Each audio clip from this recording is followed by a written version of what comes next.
안녕하세요, 이희찬입니다. 근대 해양인 최봉준 선생에 대한 이야기를 해드릴 텐데요.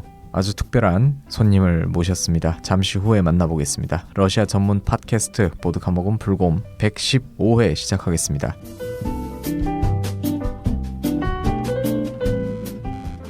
고정 패널 소개하겠습니다. 안녕하세요. 러시아 여행작가 서진영입니다. 반갑습니다. 네, 그리고 오늘의 게스트 박환 교수님 모셨습니다. 안녕하세요. 네, 안녕하세요. 반갑습니다. 수원대 사학과에 있는 박환입니다. 제가 알기로는 주로 연해주, 극동지역에 대한 연구를 많이 하시는 걸로 알고 있습니다. 제가 1990년대부터 그 러시아 연해주 지역, 특히 제가 먼저는 만주 지역을 일반적으로 공부를 했었거든요. 그래서 만주 지역하고 이제 좀 가까운 지역이 러시아 연해주, 그 블라디보스토크, 하바롭스크 일대이기 때문에 만주 지역 독립운동사를 하다 보니까 자연스럽게 러시아 극동 지역에 주로 관심을 가져서 그동안 제가 좀 공부를 했습니다. 사실 저희 팟캐스트에서는 독립운동 특집으로 최재형 선생이라든가 안중근 선생 이야기들을 내보낸 적이 있는데 최근에 근대 해양인 최봉준이라는 제목으로 책을 내셨습니다. 어떤 인물이길래 러시아와 또 연관이 있는가 이런 궁금증이 있어서 이번에 특별히 모시게 됐습니다. 최봉준이라는 인물에 대해서 간단히 소개를 좀 해주세요. 제가 이제 책 제목에서 근대 해양인 최봉준이라고 했듯이 이분은 이제 독립운동가적인 측면도 있지만 특별히 그 해양인으로서 제가 좀 주목하고자 했습니다. 왜냐하면 지금까지 그 러시아 극동 지역에서 항일 독립운동을 하신 분들은 최재형이나 안중근 의사나 이제 이런 분들이 많이 이야기가 됐는데요. 그렇게 이제 독립운동 하신 분들은 많이 이렇게 알려졌는데 사실은 러시아 연해주 지역에 살고 있는 많은 분들이 계신데 그 가운데에는 독립운동을 했으면서도 또 그분들이 또 생업이 있었거든요. 그런데 이제 독립운동 쪽만 이렇게 이야기하다 보니까 오히려 러시아 연해주에서 살고 있었던 수많은 사람들의 삶의 모습이라든가 이런 것들이 좀 제대로 조망이 안 됐고 또 그러다 보니까 독립운동을 했고 또 그 지역에서 나름대로의 충실한 삶을 살았으면서도 우리가 그동안 좀 잊혀졌던 그런 인물들이 많이 있지 않았나 이런 생각을 해보았습니다. 그래서 최봉준이라는 인물을 좀 조망을 해서 러시아 극동 지역에도 독립운동가 말고도 수많은 그러한 우리 동포들이 살고 있었다. 그런 것들을 조금 보여주고 싶어서 이번에 특별히 최봉준에 좀 주목을 해봤고요. 특별히는 또 제가 주목한 이유는 우리가 러시아 그러면 시베리아 대륙의 영혼 이런 것들을 많이 생각하지 않습니까? 근데 사실 대부분의 사람들이 시베리아 벌판에서 연해주 극동 지역에서 또는 러시아 전역에서 육지에서 이제 대륙에서 활동을 하셨죠. 그런데 사실은 이제 그 러시아 극동 지역 같은 경우 연해주 지역, 블라디보스토크, 하바롭스크 이쪽은 동해바다 우리 바다와 접해 있는 지역이란 말이죠. 그래서 이렇게 바다와 관련되는 해양과 관련되는 그런 인물에도 우리가 사실은 주목해야 되지 않겠나. 그런데 지금까지는 그런 인물에는 한 번도 우리가 이제 주목을 하지 못했던 것 같아요. 그래서 특별히 이번에 제가 최봉준이라는 인물을 주목했는데 최봉준이라는 인물이 마침 올해가요. 이분이 1917년 9월 25일 날 돌아가셨거든요. 그럼에도 불구하고 잊혀져 있어서 특별히 주목을 해봤습니다. 최봉준이라는 인물을 처음 어디서 발견을 하신 거죠? 러시아 지역에 이제 우리가 그동안 많이 좀 주목했던 인물 가운데 한 사람이 최재형이라는 인물이 있는데요. 그 최재형은 이제 의병투쟁을 했고 또 그분도 거상이었습니다. 그런데 최재형이라는 인물은 사실 안중근 의사의 또 의거의 막후 후원자이기도 하셨거든요. 네. 최재형이라는 인물은 의병투쟁, 무장투쟁 쪽에 많은 관심을 가졌던 인물이고요. 상대적으로 이제 그 러시아 지역에 살던 우리 동포나 독립운동가들 가운데는 계몽운동이라 그럴까요? 교육이라든가 또 신문관행이라든가 이런 쪽에 관심을 가진 사람들도 많이 있었어요. 근데 무장투쟁을 대표하는 인물이 최재형이라면 계몽운동을 대표하는 인물은 바로 최봉준이라는 인물이었거든요. 그래서 러시아 지역의 한인 독립운동이나 러시아 지역의 사람들을 좀 균형 감각 있게 이해를 하려면 최봉준이라는 인물이 같이 언급이 돼야 되는데도 불구하고 지금까지 최봉준에 대해서는 별로. 그럼 그 최봉준 선생 같은 경우는 언제 어떻게 러시아로 건너가게 된 건가요? 최봉준 선생 같은 경우 또 최재형하고 좀 유사합니다. 또 어떻게 보면은 초창기에 1860년대에 러시아로 우리 한국 사람들이 일반적으로 이주한 그런 패턴하고 유사한 패턴인데요. 이분은 이제 함경북도 경흥분입니다. 경흥분이고 두만강 바로 건너기 직전에 그 북한 지역 그 지역이 됩니다. 대체적으로 우리 한국 사람들이 러시아로 이주했던 사람들 보면 함경북도 출신이고 최재형처럼 예컨대 경원 사람이라든가 이 최봉준은 경흥 사람입니다. 그리고 이제 그 뭐 나진이라든가 웅기라든가 지금 현재는 뭐 웅기를 선봉이라고 하는 지역인데요.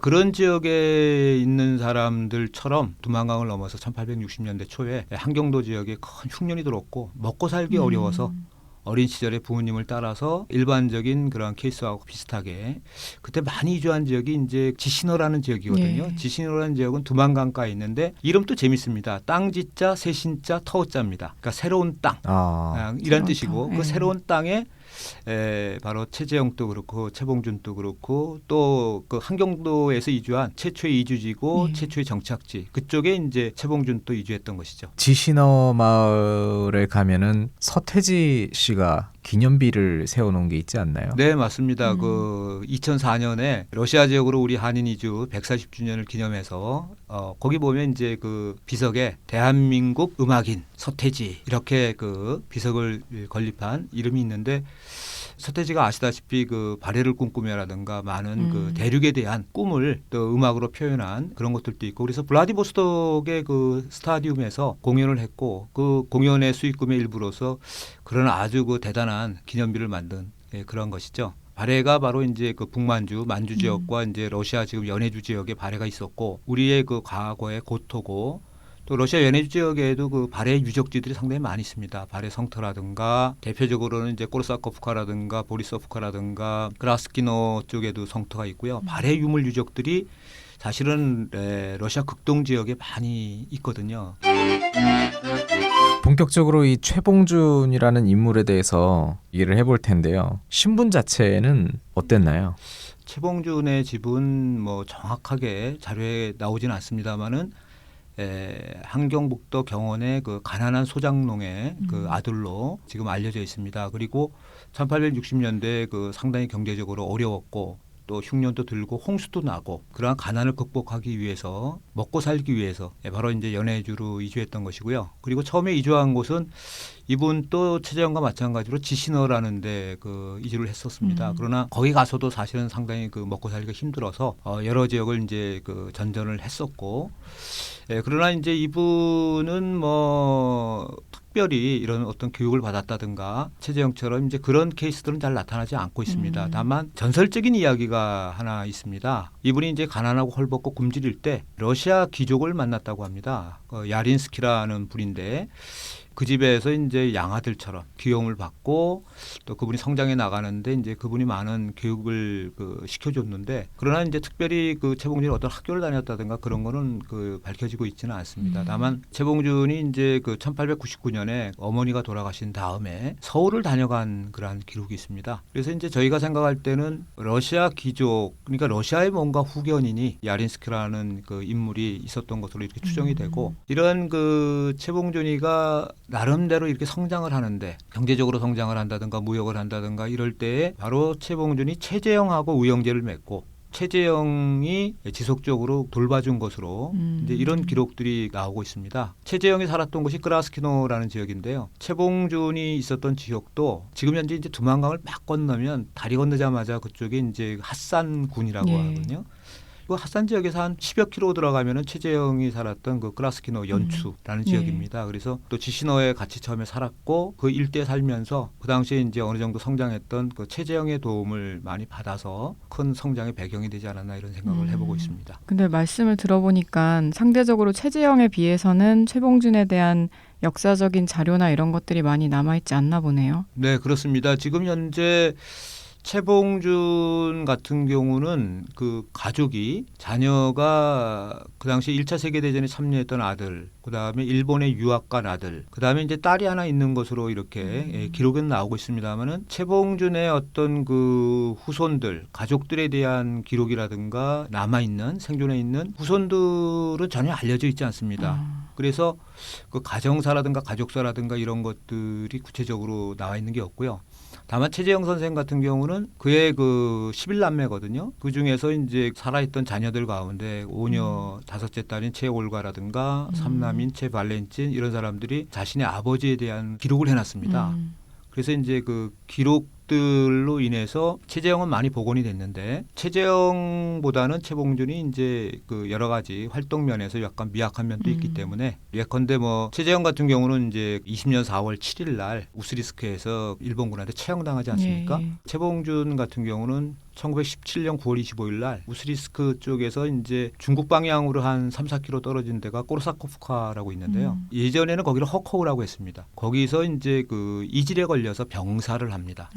예, 그래서 아무래도 이제 그 역사학계나 독립운동사 기록에서도 좀 주목을 덜 받게 되고 최봉준이라는 인물이 무역에 뛰어들게 된 계기나 시점이 언제쯤이죠? 거의 대체적으로 1900년대 초로 생각이 됩니다. 왜냐하면 이분들 최재형이나 최봉준이나 이 사람들이 살던 지역이 아까 말씀드린 바와 같이 핫산이라든가 크라스키노라든가 지시너라든가 이런 지역이거든요. 러시아 지역을 아시는 분들이면 거기가 바로 이제 두만강 근처고요. 네. 중국과 러시아의 이제 국경지대가 됩니다. 그리고 러시아가 1900년대에도 계속해서 1860년에 이제 북경 조약에 의해서 연해주 지역이 이제 러시아 땅이 되지 않습니까? 예. 그러면서 이제 러시아 군대가 이제 주둔을 하게 되는데 특히 국경지대에 주둔을 하게 되겠죠. 그런데 극동 지역에서 큰 사건들이 벌어집니다. 1900년에 이제 의화단 사건이 있고요. 1904년 5년에 이제 러일 전쟁이 있고 이러다 보니까 자연스럽게 어떤 그 농업보다는 군수산업이라든가 군납업이라든가 이런 쪽이 상당히 어떤 그 경제적인 부를 이루는데 계기가 되고 최봉준의 사업의 어떤 특징이라고 하면 이제 뭐 군납업과 더불어서 블라디보스톡이라든가 러시아 연해주에 살고 있었던 사람들의 어떤 먹거리 쪽에 굉장히 주목을 했던 것 같습니다. 그 당시에는 이제 냉동시설이라든가 냉장시설이 크게 발전된 그런 형태가 아니었고요. 아무래도 이제 서양 분들이니까 이제 고기를 많이 먹게 되고 또 고기 신선한 고기. 그래서 대체적으로는 우리나라 그 한경도 지역 있지 않습니까? 한경도 지역이 우리나라에서 가장 대표적인 소시장이 있습니다. 우시장이라고 하죠. 길주라든가 명천 이런 데가 우리나라의 3대 소시장이요. 한경도, 길주, 명천, 그다음에 경기도의 수원입니다. 예전부터 그 한경도 지역에 이제 원산이라든가 이런 쪽에도 소가 굉장히 유명하고. 그래서 이제 그러한 소들을 육지로서 길주 명천 지역이면은 두만강을 건너서 만주의 그 용정으로 해서 훈춘으로 해서 크라스키노라든가 블라디보스톡으로 이렇게 이동할 수도 있고요. 또 새끼소라든가 이런 것도 송아지들을 해서 갖고 와서 이제 러시아 지역에서 이제 키워서 블라디보스톡이라든가 하바롭스크라든가 이런 일대에 이제 그 제공도 하고 하는데 최봉준은 특별히는 선박을 이용해서 대단위로 도시민들과 군인들한테 생필품이라든가 또는 그 당시에 이제 그 배를 이용해서 뭐 그 일본의 나가사키 쪽으로도 이제 그 배를 이용했고요. 그 당시에 이제 미국산 밀가루, 그다음에 베트남산 쌀 이런 것들을 주로 블라디보스톡 쪽으로 많이 또 운송을 했더라고요. 그리고 국내 쪽으로는 이제 또 동해안 쪽에 추운 지역에 이제 명태 같은 게 많이 잡히지 않습니까? 그래서 기록에 따르면은 뭐 명태 몇 억 마리를 부산에 이렇게 또 운반을 한다든가 그 당시에 이제 블라디보스톡을 중심으로 해서 한경도의 그 원산이라든가 또는 성진이라든가 청진이라든가 그 다음에는 이제 부산, 그 다음에 일본의 나가사키, 그 다음에 중국의 상하이 이런 쪽까지 전체적으로 이제 원양 무역을 통해서 그런 것들을 했던 것 같습니다. 예전에 봤던 드라마가 생각이 나는데요. 해신, 장보고. 네. 뭔가 이 바다와 배와 무역. 네, 저도 장보고를 많이 떠올렸습니다. 그러니까 장보고 같은 경우는 이제 완도 청해진을 중심으로 해서 중에 산동반도 쪽하고 이제 무역을 많이 했거든요. 그래서 전통 시대의 대표적인 무역왕. 그러면 우리가 일반적으로 이제 장보고를 이야기를 많이 하지 않습니까? 예, 그런데 그 근대 쪽에도 사실은 이제 우리가 이런 해양과 관련해서 또 그다음에 주목하는 게 임진왜란 때 이제 그 이순신 장군을 많이 떠올리고 하는데 이순신 장군이 이제 그 장군으로서의 어떤 그 군사적인 작전으로서의 이제 영웅이시고 전통 시대의 장보고라고 한다면은 근대 시대에 있어서 제2의 장보고는 누굴까? 저는 바로 이 최봉준이라는 사람이 제2의 장보고가 아닌가. 다만 장보고는 바로 서해안을 중심으로 황해바다를 중심으로 이렇게 했고 최봉준이라는 사람은 동해바다를 중심으로 이렇게 그 러시아와 우리 한국의 어떤 무역의 길을 개척했다라고 이렇게 이제 평가할 수 있거든요. 근데 저는 이 부분이 굉장히 중요하다고 생각합니다.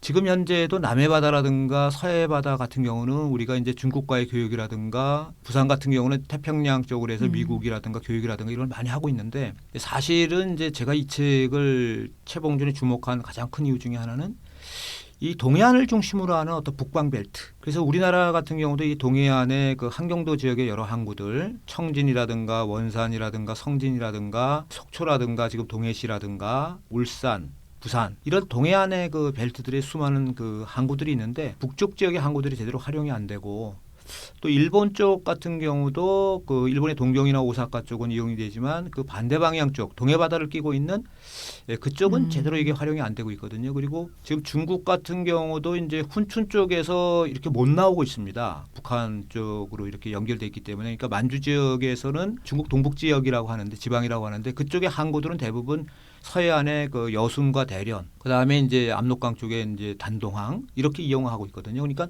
만주 지역, 중국 동북 지역의 모든 물산이 태평양 쪽으로 가려면은 두만강 쪽으로 해서 이렇게 그렇죠. 동해바다 네. 쪽으로 움직여야 돼요.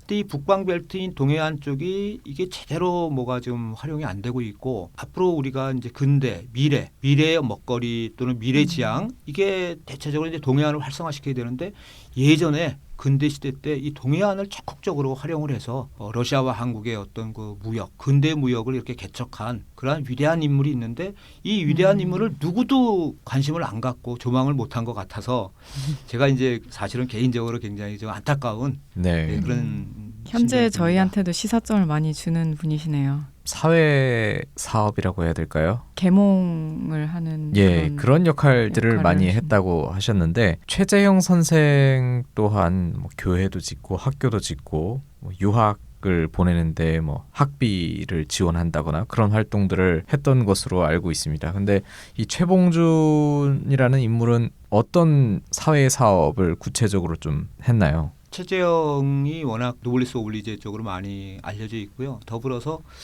이 최봉준이라는 사람이 이제 그 사망했을 때 신문 기사 중에 이런 기사가 있습니다. 미국에서 이제 간행된 그 공립신보라는 신문이 있는데 신한민보하고 이쪽에서는 이 최봉준이라는 인물을 뭐라고 단적으로 표현하냐면은 자선을 한 산부처다라고 이렇게 평가를 그렇게 하고 있습니다. 그리고 이분이요 극동 지역에서는 제일 부자였습니다.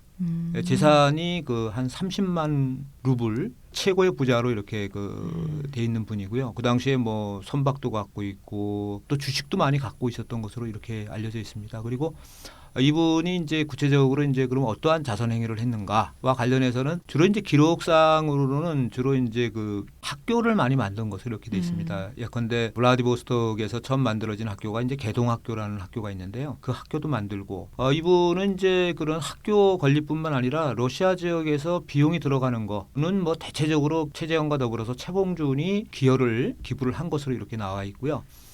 예컨대 뭐 최재형이 그 대동고무라는 신문을 간행을 했었는데 사장을 취임을 했는데 그때 이제 대동고무가 상당히 또 어려웠습니다. 그때도 또 비용을 최봉준이 댔고 또 이분이 사업이 망한 다음에도 또 건업신문이라든가 러시아에서 만들어지는 신문들에 많은 기부를 또 하셨고요. 특별히 이분은 이제 뭐 학생들 이분도 이제 교육에 굉장히 관심이 많았습니다. 사실은. 그래서 이분의 기록을 보면은 그 독립신문이라고 이제 독립협회에서 만든 신문이 있는데 그 신문에 그 이 최봉준이 2번이나 투고를 했더라고요. 기고를 했어요. 그래서 이제 거기서 뭐라고 이야기를 하냐면은 조선이 발전하려면은 문명 개화가 돼야 된다. 문명 개화되기 위해서는 어떻게 해야 되느냐? 교육을 시켜야 된다. 그리고 많은 지식을 알려줘야 된다. 그래서 교육과 관련한 학교 설립을 참 많이 하셨고요. 그다음에 지식 전달을 위해서는 이분이 뭘 했냐? 신문을 많이 간행했습니다. 그래서 러시아 지역에서 간행된 최초의 한글 신문, 그게 해조신문이라는 신문이 있거든요. 네.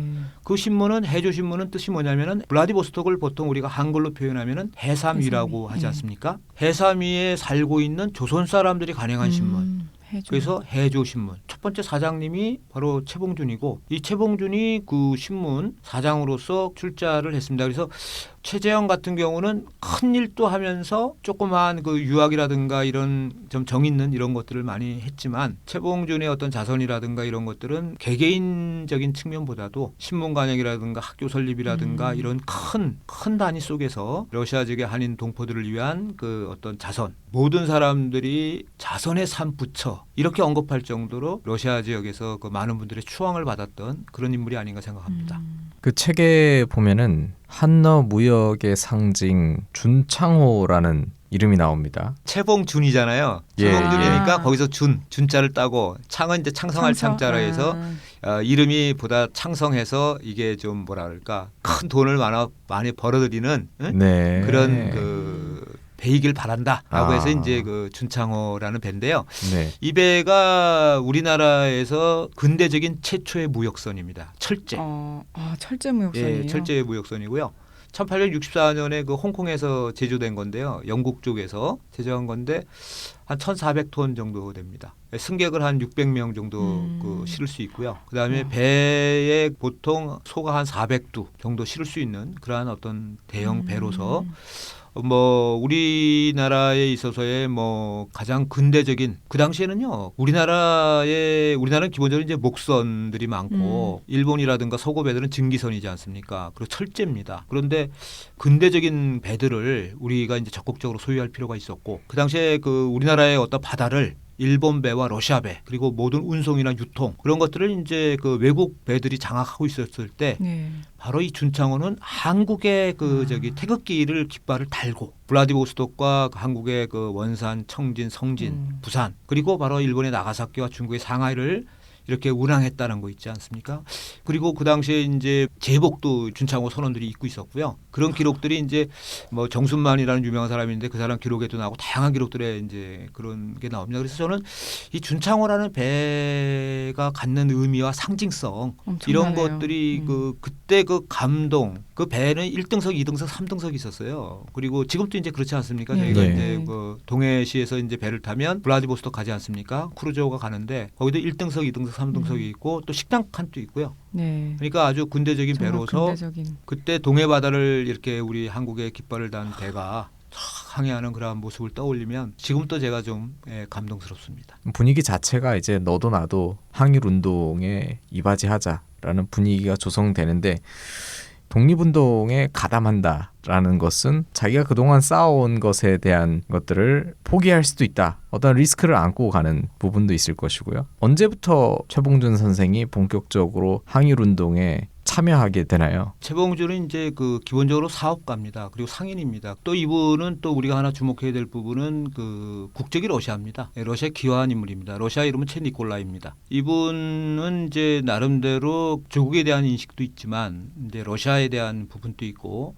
그 당시는 아시다시피 1905년에 우리가 을사조약이 맺어지지 않습니까? 그러면서 외교권을 사실은 대한제국이 또 일본한테 빼앗기는 상황이고 근데 또 최봉준은 국내하고 주로 이제 무역을 합니다. 블라디보스톡에서 그 한경도의 원산, 청진, 성진 이런 쪽하고 국내하고 무역을 해야 되고 또 일본의 나가사키 쪽하고도 또 항로를 갖고 있고 그런 쪽에서 사실은 그 최봉준이 이 상업으로서 이익을 추구하면서 독립운동, 국권회복운동이라든가 이런 쪽을 하는 데 있어서 굉장히 어려움이 있었던 것 같습니다. 그리고 개인적인 인간적인 여러 가지 그 고민 그런 양갈래길에서 굉장히 고민했던 흔적들이 좀 많이 사실은 좀 보입니다. 그리고 실질적으로 또 항일운동을 하는 가운데서 굉장한 피해도 있게 되고요. 특별히는 이제 이분들이 러시아 국적을 가졌고 또 러시아하고 또 이익되는 부분 때문에 항일운동을 한 측면도 있습니다. 예컨대 뭐 아시다시피 1904년 5년에 러일 전쟁이 있었지 않습니까? 러일 전쟁이 있은 다음에는 러시아하고 일본이 그 당시에 적국이었잖아요. 그 다음에 이제 휴전 협정을 맺었지만, 그러니까 러시아 사람들의 정서에 그 일본에 대한 어떤 그 적개심이라 그럴까요? 이런 것들이 상당히 좀 많았습니다. 그래서 항의를 하는 것이 러시아하고 가까운 그런 것이기도 했습니다. 러시아에서 간행된 최초의 그 한글 신문 해조 신문을 1908년에 간행을 했습니다. 그래서 그때 간행할 때 항일의 의지가 굉장히 강했어요. 그래서 울사조약 때 거의 반대해서 했던 위암 장지연이라고 있지 않습니까? 위암 장지연 선생을 해조 신문의 주필로 모셨어요. 그분한테 이제 백지수표 제대로 말하면 백지수표를 낸 거죠. 보여주면서 얼마든지 돈을 주겠다. 그러니까 러시아 연해지 블라디보스톡에 와서 해조 신문의 주필이 돼서 러시아 지역의 우리 동포들의 항일 의식과 민족 의식을 고취시켜달라. 그것이 아마도 최봉준의 입장에서는 항일을 하는 것이면서도 또 칠러 러시아에 그 협조하는 그런 것이었을 수도 있습니다. 예? 그리고 이제 그 아까 준창호라는 배 있지 않습니까? 그 배에다가 블라디보스톡에서 간행되는 그 해주 신문 있잖아요. 그거를 실어서 그 한경도라든가 이 전국에 이제 이렇게 배포선을 만들었어요. 그래서 이제 원산에도 지점이 있고 성진에도 지점이 있고 부산이라든가 이런 데에 해조 신문을 국내에도 이제 끊임없이 보내서 우리 그 러시아 지역에서도 이렇게 국권 회복 운동을 위해서 우리가 노력한다. 라는 것을 이제 그 국내외에 크게 보여줬다라고 이렇게 말씀드릴 수 있죠. 그러나 이러한 어떤 그 사업과 항일은 연계가 될 수 없죠. 일본이 가만히 있을 리가 없지 않습니까? 그러니까 일제가 이제 그 최봉준에 대한 사업에 대한 그 압박을 가하고 그리고 더불어서 그 신문이 있지 않습니까? 해조신문. 해조신문에 대해서 굉장한 압박을 가합니다. 그러니까 결국은 이제 상업을 영위할 수 없을 정도로 강하게 들어오니까 해조신문 같은 경우는 1908년 2월에 창간됐다가 1908년 한 6월 정도에 폐간이 됩니다. 그러면서도 그 후에도 1910년 8월 달에 이제 우리나라가 망하지 않습니까? 그때 1910년 8월 달에 우리 모든 그 애국지사들이 성명의 선언이라는 것을 작성하게 되는데 이상서를 중심으로 해서 그때 최봉준 또 성명의 선언서에 서명을 합니다. 그래서 나름대로 자기 사업을 유지하면서 항일의 의지를 계속해서 유지하려고 노력을 했다. 라고 이렇게 말씀드릴 수 있을 것 같습니다. 네, 사실 이 사업도 영위하고 항일운동에도 적극적으로 참여한다라는 것, 이 속에서 발생하는 관계적인 갈등, 내적 갈등 이런 것들이 굉장히 많이 있었을 것 같다는 생각이 듭니다. 최재형 선생이나 같이 또 항일운동을 했던 분들과의 갈등도 발생할 수 있지 않았을까? 그 특별히는 뭐 가장 절친했던 그리고 의형제면서 동지면서 친구였던 최재형과 그 최봉준의 어떤 갈등이 있습니다. 1908년에 그 의병운동이 국내 진공작전을 많이 합니다. 그때 최재형, 이범윤, 안중근 의사 이런 분들이 이제 그 국내로 쳐들어가서 어떻게든지 일본 제국주의를 몰아내야 되겠다. 이제 그런 입장이었는데요. 그 당시에 이제 사업에 몰두하고 있었던 최봉준의 입장에서는 그런 부분들이 직접적인 어떤 무장투쟁이라든가 의병활동 이런 것들이 그 상당히 좀 부담스러운 부분들이 있었고 또 이렇게 무장투쟁을 의병활동을 전개했을 때 큰 성과가 있으면 좋은데 기대한 것만큼 또 러시아에 살고 있던 우리 수많은 동포들이 돈을 많이 냈거든요. 그래서 무장투쟁을 위해서 의병투쟁을 위해서 그 명분으로 많은 분들한테 또 희생을 요구하기도 했는데 그럼에도 불구하고 뜻대로 그게 잘 안 된 거예요. 그럴 때 내부적인 어떤 갈등과 고민들이 많이 있었고 그런 가운데서 그 최봉준은 계몽운동이라든가 학교 설립이라든가 또는 신문 간행 특히 이제 최봉준은 여성 교육을 많이 강조했어요. 이제 그런 과정 속에서 가장 절친이었던 요새 이야기하는 그 최봉준과 최재형은 상당히 심한 갈등이 있었던 것 같습니다. 결국 처음에는 최재형이 굉장히 그 좀 화를 내고 했지만 그 당시 상황 자체가 동포들도 이 무장투쟁, 의병투쟁에 대해서 자꾸 멀어지고 그러면서 최재형도 결국 최봉준과 같은 계몽운동의 길을 또 걷게 됩니다. 그래서 최재형이 그때 이제 블라디보스톡으로 와서 대동공보라는 신문을 간행하는 대외적으로 유화책을 쓰면서 대내적으로는 뭐 너무나 잘 아시는 안중근 의사의 의거를 또 추진하는 그런 부분들이 있습니다. 그래서 그러나 이제 최봉준이 계몽운동을 한다고 해서 최재형의 의병투쟁을 조금 비난했다고 해서 최봉준이 그 항일의식이라든가 민족의식을 갖지 않았던 것은 절대로 아닙니다. 그 당시 일본 측 정보 기록을 보면 끊임없이 그 가장에서 최봉준이 실질적으로는 대단한 그러한 항일, 일본에 반대하는 그러한 인물이기 때문에 철저하게 감시하고 조사해야 된다라는 그러한 그 밀정들의 그 보고서들이 굉장히 많이 있습니다. 최봉준이라는 인물이 조명이 잘 안 되고 있는데 예전에 대중적으로 소개됐었던 적이 있다고 있었습니다. 예. 들었습니다. 그 제가 대학생 시절이네요. 1983년에 그 당시에 이제 모 방송국에서 거부실록이라고 해서 조선의 무여광 최봉준이라는 그러한 드라마를 했습니다. 그래서 제 기억이 맞으면 최봉준으로 출연했던 배우가 이대근 씨인가요? 그때는 이제 그 최봉준을 러시아 지역의 조선의 대표적인 무여광 거부실록 어떻게 이제 불을 모았는가, 그 불을 어떻게 사용했는가. 그리고 이제 독립운동과의 연계라든가 이런 것도 조금 됐습니다만 대체적으로는 이제 그 거부라는 큰 부자 상업적인 측면만을 접근을 했고요. 그리고 이제 그게 1983년도 작품이라고 기억이 되는데 그때는 이제 저희가 1990년인가요? 그때 돼서 이제 그 러시아하고 국교 수교가 있었지 않습니까? 그러다 보니까 자료도 저희가 없었고 최봉준이 활동했던 러시아 연해주 지역, 극동 지역을 또 가볼 수도 없었고 그러다 보니까 또 이렇게 전해지는 이야기들이 있지 않습니까? 전설적인 그런 거 중심으로 이렇게 대체적으로 이제 이야기가 구성이 돼 있었습니다. 그때 그 제가 이제 만주 쪽을 하다 보니까 만주 쪽으로 제가 박사학위 논문을 했는데 대륙에 대한 관심 이런 것들이 제가 좀 일찍부터 있었고 그리고 만주 지역에서 독립운동 하시는 분들을 인터뷰해 보면 대부분이 시베리아 쪽에 많이 왔다 갔다 하셨어요. 지금은 이제 중국, 러시아라는 이제 국경 개념으로 나라 개념으로 우리가 생각을 하지 않습니까? 그러나 옛날에 저희 조상님들이나 항일 투쟁하신 분들은 이 한반도와 중국 동북 지역, 만주와 이 러시아, 시베리아 이런 것들이 하나의 울타리였어요. 그러니까 제가 80년대에 그런 생생한 그 당시에는 독립운동하고 러시아에서 살던 또는 뭐 만주에서 살던 이런 우리 그 어르신들이 많이 계셨거든요. 그분들한테 그 참 시베리아 대륙이라든가 이런 쪽에 대한 말씀도 많이 들었고 그 당시에는 우리나라에는요. 러시아어를 가리키는 학교는 육군사관학교밖에 없었어요. 러시아라는 거는 어느 뭐 이렇게 배울 수도 없던 그런 시절인데, 예. 근데 이제 대륙 그 러시아, 시베리아 뭐 또 이런 어르신들한테 들은 이야기들 이런 것들로 굉장히 그 좀 가보고 싶은. 근데 이제 거부실록에서 또 그런 걸 하니까 저는 이제 굉장히 좀 관심이 많이 갔습니다. 저는 이제 한국사 전공입니다. 한국사 전공이지만 한국사 전공하는 사람이 세계사를 제일 잘 알아야 된다라는 게 제 평소의 지론이고 또 한반도를 이해하려면은 뭐 중국이나 러시아라든가 일본이나 미주 이쪽을 모르고는 사실 오늘날 한반도를 이야기할 수 없다. 그러한 시대적 선각자가 바로 이 최봉준 같은 이러한 근대 우리의 역사 속에서 대륙으로 뻗어나간 사람도 많지만 그 해양으로 뻗어나간 사람들이 많이 있는데 그리고 우리는 삼면이 바다지 않습니까? 그래서 저는 그런 생각을 많이 합니다. 이 해양이 제가 수원대학교에 있는데 수원대학교가 경기도 화성시에 있습니다. 저희 학교에서 30분 거리에 바다입니다. 서해바다입니다. 그러니까 저는 이 수원대학을 그 무슨 해양대학, 바다를 강조하는 대학으로 키우고 싶은 사람이거든요. 그러니까 사실은 그 바다가 우리 주변에 너무 많은데 그 삼면이 바다임에도 불구하고 우리가 좀 그 근대 해양 이 바다 쪽에 너무 이렇게 좀 특히 동해바다 쪽에 이렇게 관심을 기울이지 못하고 있는 건 아닌가. 그런 생각을 평소에 좀 많이 하고 있습니다. 제가 아마 제 기억으로는 붕괴되는 러시아를 본 최초의 역사학자가 아닌가. 그리고 그 기쁨과 한이는 그 역사의 그 한가운데 그 붕괴하는 러시아를 봤다는 거. 그것이 저희 가슴 속에는 굉장히 크게 그 마음에 다가왔습니다. 그때 당시의 분위기는 어땠나요?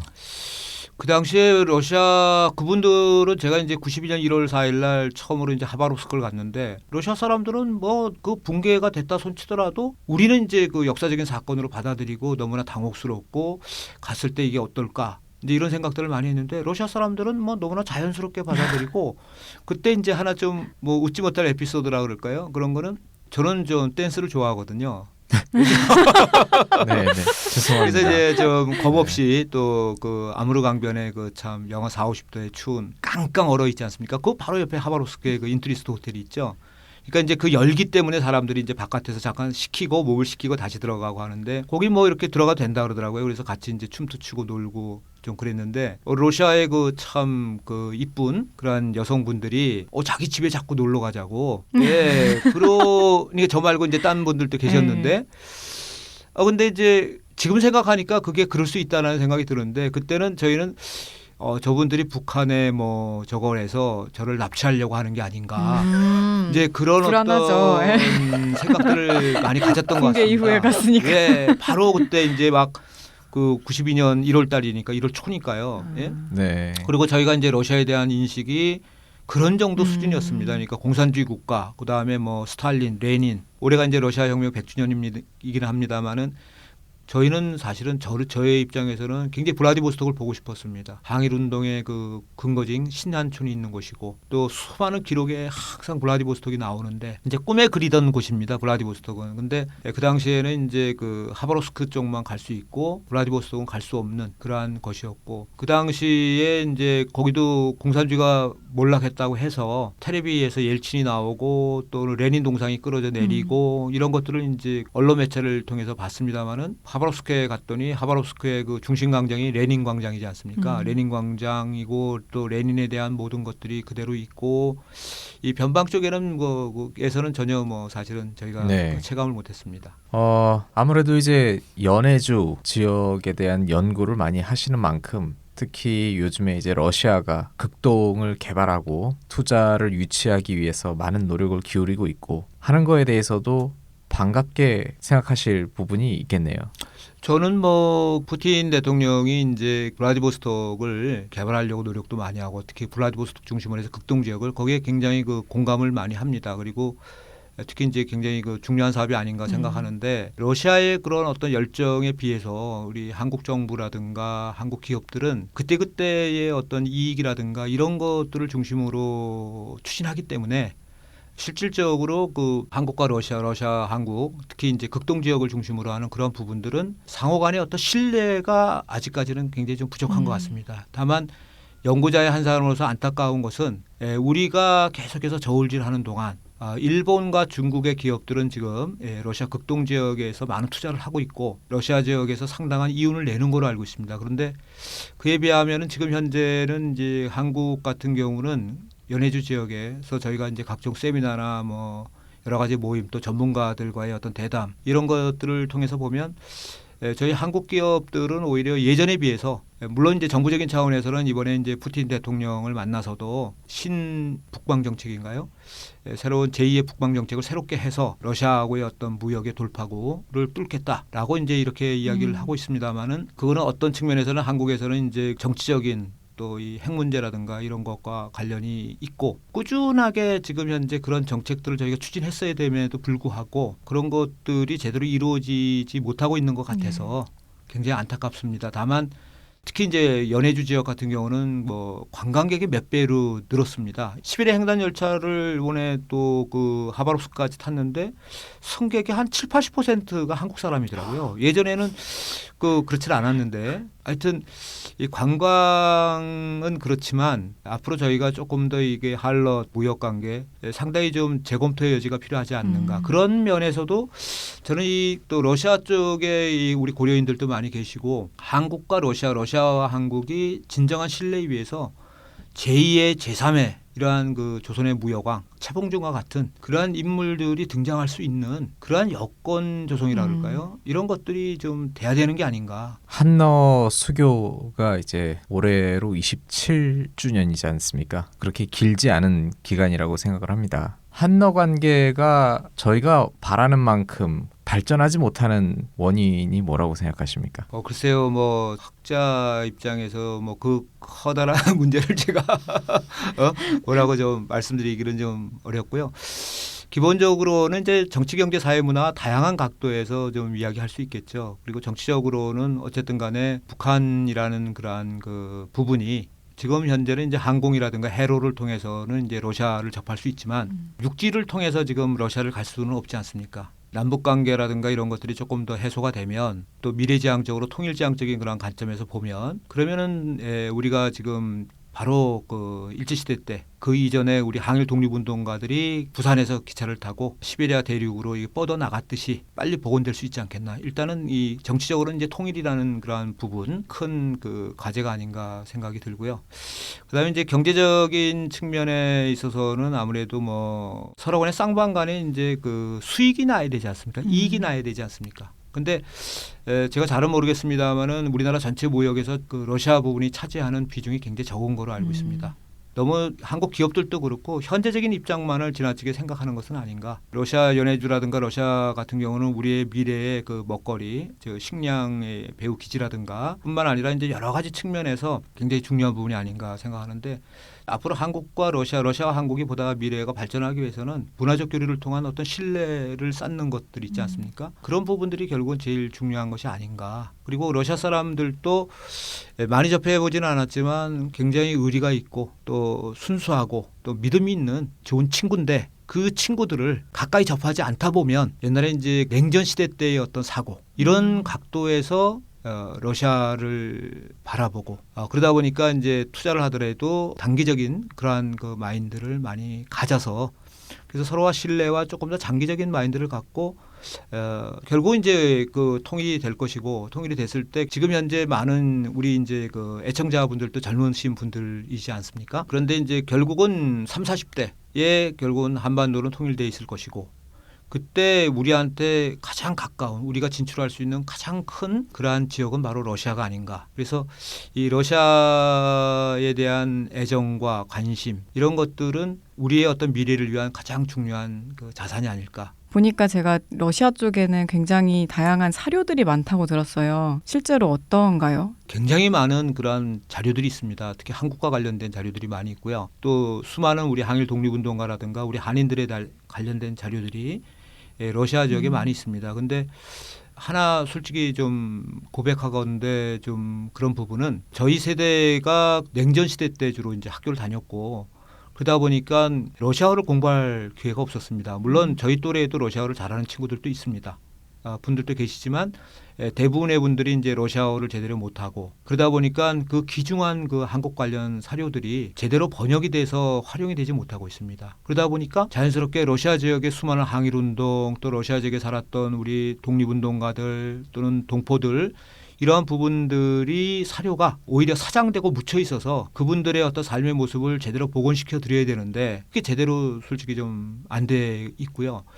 그리고 블라디보스톡에 있는 극동문서보관소 같은 데는 들어가 보면 모스크바라든가 상트피터스부르크에는요 수도였기 때문에 중요한 문서들만 올라갑니다. 근데 이제 구체적인 하나하나 마을들의 세부적인 내용들이 있지 않습니까? 그거는 대체적으로 블라디보스톡 극동문서보관소에 있습니다. 그리고 원본들이 있습니다. 그리고 손으로 쓴 것들이 있죠. 그다음에 뻘겋게 도장 찍힌 것들이요. 예컨대 뭐 유명한 독립운동가였던 뭐 홍범도 장군이라든가 또는 뭐 그 간도 관리사도 했던 이범윤이라든가 그 당시 학생들의 어떤 기록이라든가 이 세세한 그 구체적인 자료들이 원본 자료들이 이 극동 지역에 많이 있습니다. 올해가 이제 고려인 강제 이주 80주년인 만큼 국내에서 다양한 행사들이 있었는데 이 디아스포라에 대한 관심이 전반적으로 좀 높지 않았나 그런 생각이 듭니다. 이런 질문들이 있어요. 결과적으로 지금은 러시아, 중앙아시아 다양한 지역에 한인, 디아스포라가 살고 있는데 이분들이 우리나라가 추구하는 유라시아의 협력, 평화 통일에 있어서 어떤 역할들을 수행할 수 있을까라는 궁금증들 그런 것들이 있습니다. 굉장히 그 중요한 지적이신데요. 또 제가 또 아는 범위가 굉장히 좀 제한이 돼 있어서 말씀드리기가 좀 송구합니다, 사실은. 근데 어쨌든 간에 그 저는 그렇게 생각합니다. 전 세계에 우리 그 러시아뿐만 아니라 중앙아시아 그리고 전 세계에 수많은 우리 동포분들이 계시고 그런 개념으로 생각하면은 우리나라에 있어서는 굉장히 큰 자산이죠. 중요하고. 그래서 이제 우리가 애정과 관심을 가지고 그분들을 인정하고 그분들이 스스로를 자랑스럽게 생각할 수 있도록 이렇게 해야 된다고 생각합니다. 저는 그분들한테 제가 가끔 강의를 할 기회가 있습니다. 딴 게 아니라 작년에도 제가 이제 우즈베키스탄에 가서 타슈켄트에서 그 한국교육원에서요 고려인 한글학교 교사분들한테 이제 또 한국사를 강의했습니다. 그리고 제가 이제 또 모스크바에 가서 한글학교 교사 선생님들한테 좀 강의를 그 했는데요. 그분들은 대단한 능력자들입니다. 그리고 저는 이제 그렇게 생각합니다. 바로 우리가 45년 8월 15일 날 우리가 해방이 되지 않았습니까? 해방이 됐던 것은 바로 이 고려인들 있죠. 고려인들의 조상분들, 할아버지, 할머니 이런 분들이 군자금 내고 또 독립운동하고 그 추위에서 근데 그분들 대부분 보면 한경도 사람들이거든요. 한경도는 조선시대 때도 천대받았어요. 제대로 평가 못 받았습니다. 그런데 조선 조국에서 혜택을 못 받았던 사람들이 오히려 역경 속에서 시베리아의 어떤 찬바람 속에서 추위와 역경 속에서 조국의 독립을 위해서 투쟁했고 그리고 그분들의 바로 그러한 그 노력과 피땀, 노고 이것에 의해서 사실은 우리가 해방이 되고 대한민국 정부가 수립이 됐던 것이죠. 그래서 저는 뭐 그 강의할 때마다 꼭 마지막에 큰 절을 올립니다. 바로 여러분들의 조상님들 덕분에 여러분들 덕분에 지금 현재 우리가 있다. 바로 이거는 여러분 덕분이다. 그분들에 대한 어떤 그 큰 존경과 찬사를 우리가 잊지 말아야 된다라고 이렇게 생각을 합니다. 그리고 당연히 또 우리 역사 속에서 보면 그분들이 너무너무나 그 고마우신 그러한 분들입니다. 그리고 그분들이 러시아와 우리 한국, 그다음에 중앙아시아와 한국, 거기서 또 사회적으로 정치적으로 지도자적인 그 인물들도 많이 계시고 우리한테 얼마나 그 좋은 자산입니까? 정치적으로, 외교적으로도 도움을 언제든지 받을 수 있는 그런 또 위치에 많이들 올라가 계시지 않습니까? 네. 저는 이제 이 질문을 드렸던 이유는 아쉽게도 고려인 동포들에 대해서 이야기할 때 불쌍하다라는 식의 접근, 그런 프레임으로 많이 접근을 하세요. 조금 젊은 고려인 동포들은 굉장히 그런 프레임에 기분 나빠합니다. 저는 불쌍하다라는 생각은 사실 한국 와서 처음 하게 됐거든요. 러시아에서 살면서 만난 고려인 동포들은 그냥 그 나라의 국민으로서 평범하게 삶을 영위하고 살아가고 있는데 우리나라에서는 고려인 동포들을 가장 처음 접하게 되는 계기가 이제 역사 교과서다 보니까 자연스럽게 처음 드는 감정이 불쌍하다, 안타깝다 라는 식이 아닌가. 그래서 그것이 이제 시간이 더 흐르면서 그 프레임이 좀 고착화되고 고려인 동포들은 도움의 대상이다 라는 틀에서 벗어나지 못하고 있는 좀 아쉬움이 있는 것 같습니다. 제 생각은 그렇습니다. 역사학자라든가 언론인들한테 상당히 좀 문제가 있다라고 저는 생각합니다. 그러니까 언론 쪽에서도 이렇게 그 고려인들을 방송할 때 고려인들의 어떤 그 지금 그 말씀하신 것처럼 좀 그 뭔가 우리가 도와줘야 될 대상, 불쌍한 대상, 기본적으로 모든 것들을 그런 식으로 접근하는 것 같고요.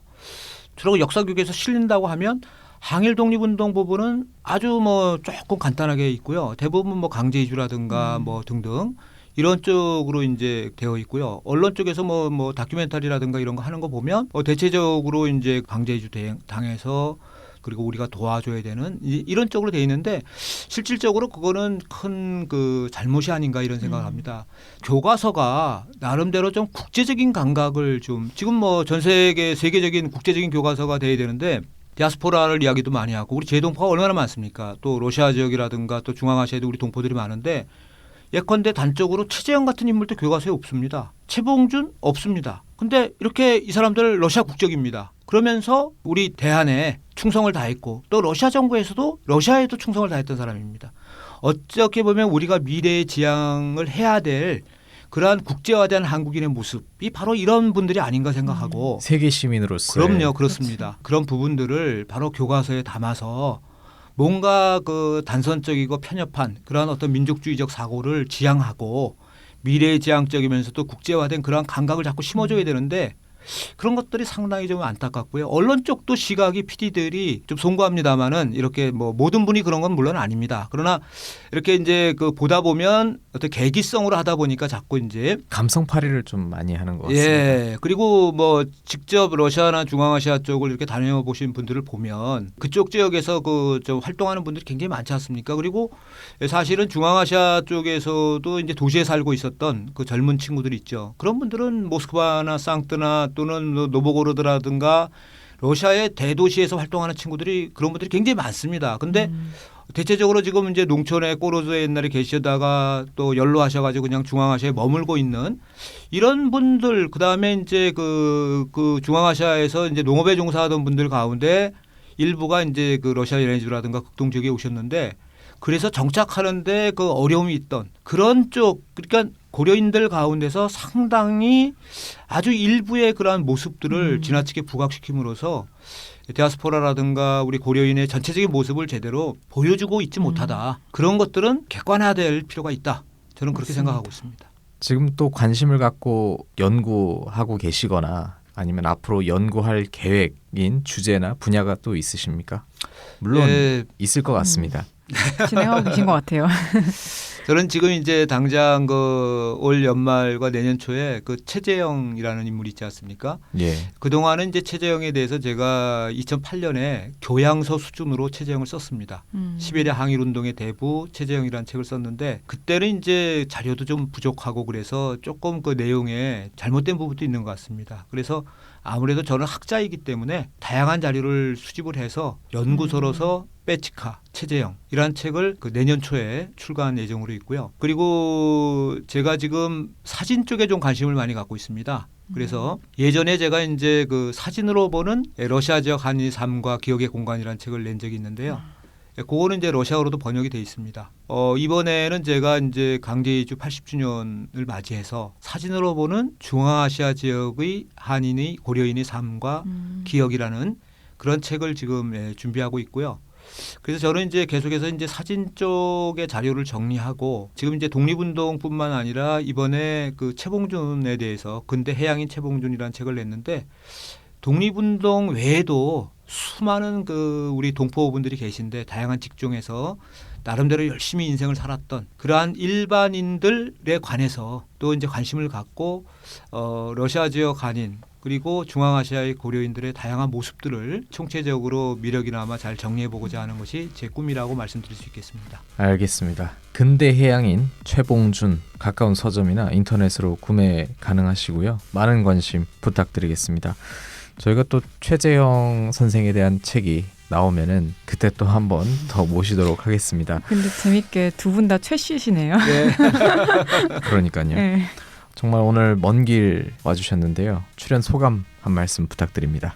다른 것보다도 이런 뜻깊은 자리에 제가 와서 러시아에 대해서 또 러시아와 관련해서 저는 이제 한국 사라는 사람이기 때문에 또 전문가들 앞에서 이렇게 여러분들 특히 애청자분들 이렇게 만나서 소통할 수 있는 기회가 주어진 것에 대해서 너무 기쁘게 생각합니다. 앞으로도 러시아에 대해서 애정을 갖고 객관적으로 러시아에 대한 과거의 우리 고려인들의 어떤 삶의 모습들을 좀 더 많은 분들에게 전달할 수 있는 그러한 학자가 되도록 노력하겠습니다. 감사합니다. 네, 저희는 여기서 인사를 드리겠습니다. 다음 주 새로운 이야기로 다시 인사드리겠습니다. 감사합니다. 감사합니다. 고맙습니다.